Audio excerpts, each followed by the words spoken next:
Welcome to the Hermitcraft RECAP. My name is Pixelriffs, our writer is ZloyXP, and it's great to be a news crew when news are happening on the server. Now that the moon seems to be actively threatening the world of Hermitcraft, all sorts of things have been escalating, including the blocks and the players themselves. On top of the tremors, the hermits have now started randomly floating up, as if the gravity of the situation has finally caught up with them. So the cults, the scientists, and the doomsday preppers have all been set into motion, and not just in the upwards direction. But enough preamble and teasing, it's probably Sunday somewhere, and that means it's prime time to talk about all the events and mishaps that occurred on the Hermitcraft server this week. Starting with False Symmetry, who does the least to solve the moon, convinced she will survive the impact in her and Gem's doomsday bunker. She introduces more sterile materials to the design, as well as a more sustainable way of living, with hydroponic farms and dedicated entertainment areas, as well as Stress Monster, whom she makes from scratch in lieu of the real one. Yeah, winning. Sure, why not? And I know what you're thinking. Well, where's she gonna go?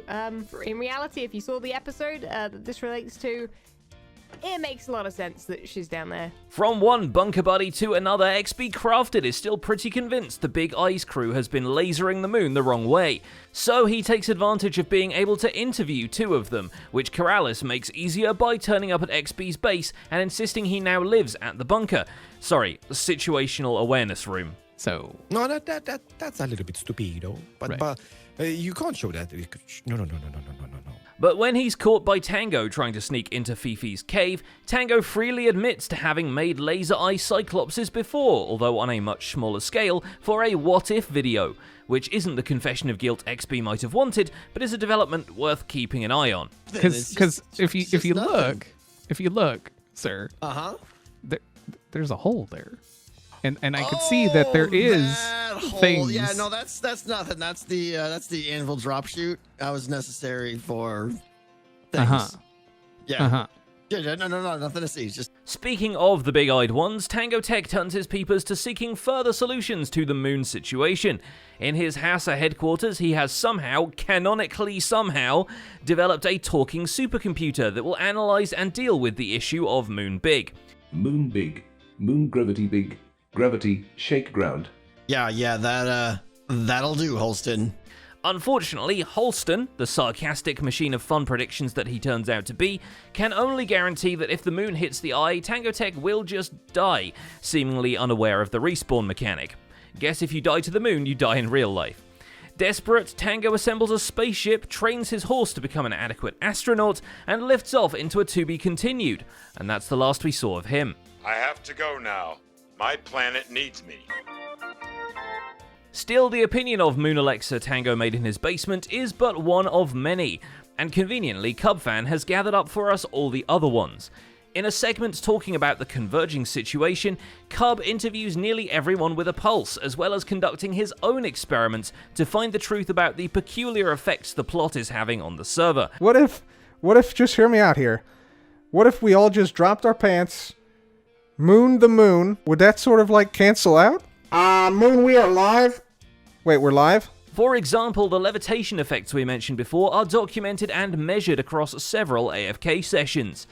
As to not let the celestial bodies mess with his boys, Cubfan moves his villagers out of the painful Pez dispenser contraption they were locked in before and into an underground bunker that they can maybe survive the impact in.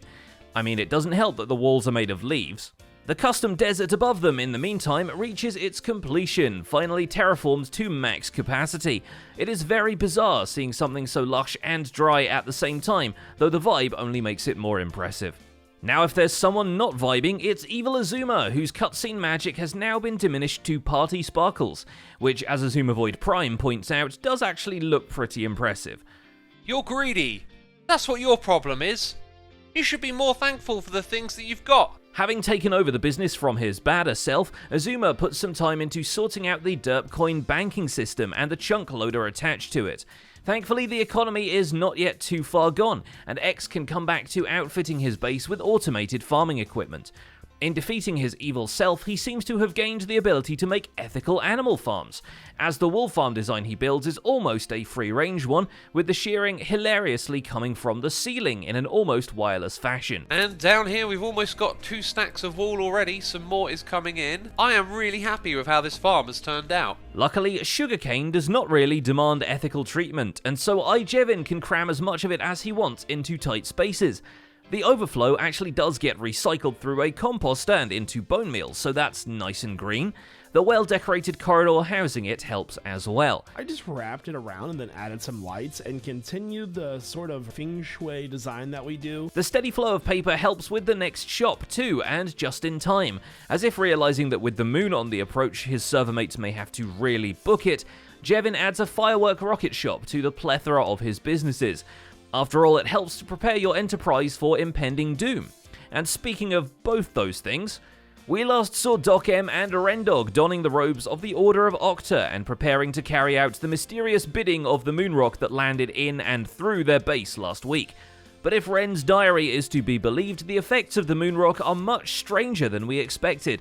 It's led to mammoth building sessions, facts about potatoes seemingly flooding into Ren's brain, and a fixation on MumboJumbo, who might still be a potato somehow, just one with the skin on. Do you guys know that potatoes originate from South America? I know all these facts about potatoes now. Guys, I don't know what's going on. What am I talking about? What am I talking about? I've been talking about potatoes for 11 days. I'm going to have to do something crazy to stop myself going crazy. I need to remove all potatoes from my life.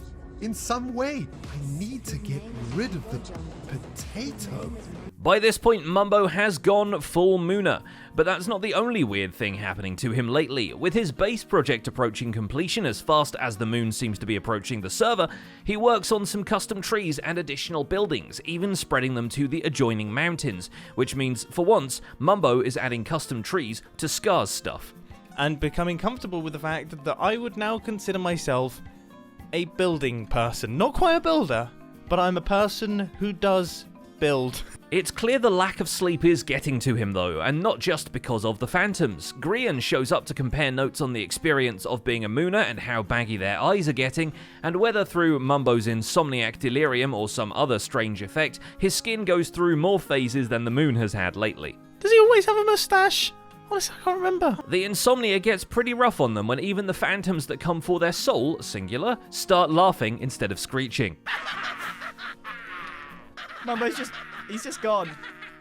Mumbo? Grian dedicates himself to spreading the suffering across the already stressed out group of players by developing a bed that blows up when you use it, which GoodTimesWithScar experiences on himself pretty heavily. Guess that's one way to wake up with a bang. Do not sleep. You can't tell me what to do. No!